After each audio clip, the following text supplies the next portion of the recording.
Bàsicament, el ioga oncològic es caracteritza perquè és un tipus de ioga que està enfocat a acompanyar les persones que estan passant amb un procés oncològic, tenint en compte que el càncer com a tal no és només càncer, és un concepte que aglutina quasi més de 200 malalties de diversos tipus, que no distingeix entre classes socials, edats, sexes, o sigui, qualsevol persona pot passar per aquest procés. Llavors és un ioga que, en primer lloc, tot i que es nutreix de la filosofia i de les tècniques del ioga, va acompanyar aquesta diversitat. O sigui, és un ioga amb el qual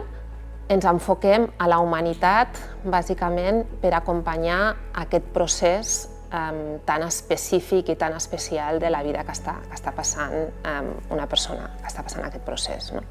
Una pràctica de ioga oncològic normalment té una hora de duració, llavors el primer que fem a l'arribar és fer un aterratge, o sigui, arribar a l'espai, assentar-nos, començar a tenir el contacte amb el nostre cos. A partir d'aquí, normalment, fem una pràctica de respiració, el que nosaltres diem en ioga pranayamas, que són tècniques per connectar amb la nostra respiració d'una manera conscient.